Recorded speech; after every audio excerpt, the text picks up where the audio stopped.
talented. Can you explain it, Greg? Why am I the internet wrestling fan's biggest heel? You know what? I do not know. I do not know. Now that I've gotten to know you over the years, I don't understand. Like, you get a lot of hate from a lot of different directions. Am I just that damn good? Is that what's happening? That might be it. Like, honestly, that might be it. I mean, at least when you first showed up on Hot 97, I think you got like a lot of unfair heat for by the way, being the other guy. Nothing in wrestling will ever match the heat I got showing up out of nowhere, outspoken, borderline cocky white guy on mornings on Hot 97. That was the highest heat I'll ever have. Yeah, I think you got a lot of heat for just being other. Like, it's messed up, but like, I think that was part of it. And I don't like know Jinder Mahal. I got heat like Jinder Mahal. You did. They hated me because of where I talked, the way I talked, where I was from, the way I looked. They wanted to tear me down, but guess what? They learned over time. The Hot 97 audience learned this guy's just too damn good. He knows what he's talking about. He's fair. He's honest. He keeps it real. He says exactly what he's thinking. There's nothing we can do but love him. And honestly, like, that's up there on like the things I appreciate about you. Like, if you tell me what you think all the time, on air, off air, whatever, like, you don't protect anybody's feelings. Like, if somebody comes to you and like, yo, P, I want your feedback on this. What do you think? Like, you'll find a nice way to tell them that it's bad, but you'll tell them that it's bad. Or like, if you don't agree with something that somebody's doing, you'll let them know. Like, you just that's how you are. Like, it's not anything to be taken personally. It's just like, that's how you are. You're real. You're not rude. You're just real. But but on this show, listen, I get it from every angle. If we're too critical, like, listen, here's the funny part, right? Sam will tell you. Sam and I talk about this. We are good friends in real life. Like, go out together, over at the house, friends. I know Sam is a shill, proudly, right? He knows that. That's part of what Sam's brand is like, he is just a super happy wrestling fan who's generally positive down the board. I listened to Sam's preview show of TLC. It was so happy. It sounded like it should have been airing on the pay-per-view channel 20 minutes before the show started. Okay? That's the kind of objectiveness I'm talking about. And that's who Sam is. So I find it entertaining, and he's a friggin' great broadcaster, the last professional broadcaster.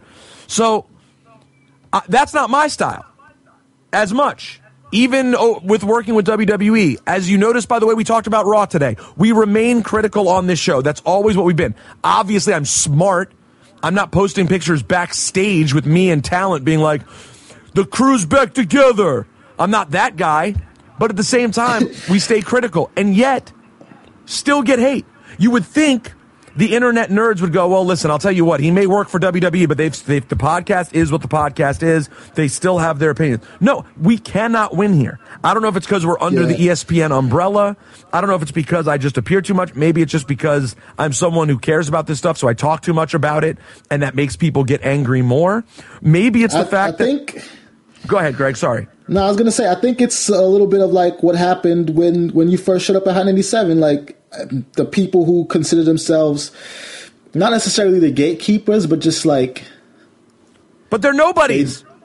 I'm not talking about... Yeah. You're talking about people like Wade Keller. Got it.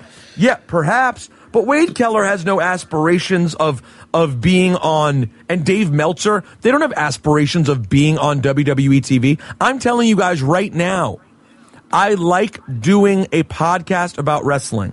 However, I am not a wrestling journalist. If WWE paid me really well to come be a character and said, you're going to be a character who works here, you will never comment on the state of the WWE again, guess what I would do? I'd cancel the podcast and I'd go work there. Okay? I'm guessing Wade would tell you at least that he would not do that. I'm telling you bluntly, as much as I love doing this was always a means to an end. And the end for me was to be a part of wrestling because I love it so much. Now I get to be a part of it, and I'm still able to do the podcast. And since we have listeners who are part of are like a family to me, and I really love them and love SGG, we just do it. But I just don't get it. I just don't get, like, it just seems like there is always someone, and maybe Sam gets it too, but bro, the night of pay-per-views, here's the funniest thing. Have I told you this yet? The better job I do, the more praise I get backstage, the more hate I get on social media. If Michael Cole hits me and is like, yo, incredible show tonight, you killed it, I can just look at my Twitter. This is the most unwatchable thing I've ever seen. I turn the channel the second I see his fat face. You know, it's an unbelievable amount of heat. Nice. But you know what I think it is, Greg?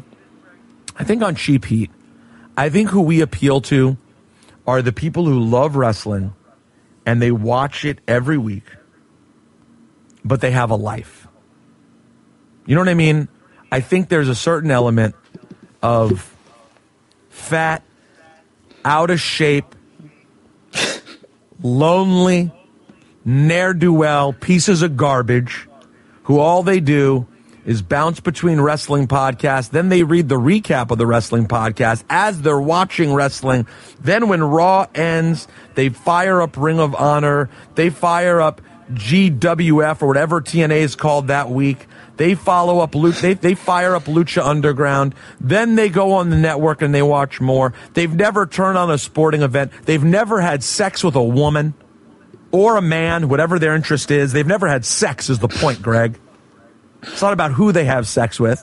And they listen to this show and they hear two wrestling nerds, Peter Rosenberg and Stat Guy Greg, two wrestling dorcases who still manage to have a relationship in their lives, who still manage to watch other things and participate in other things, and they can't stand it, Greg.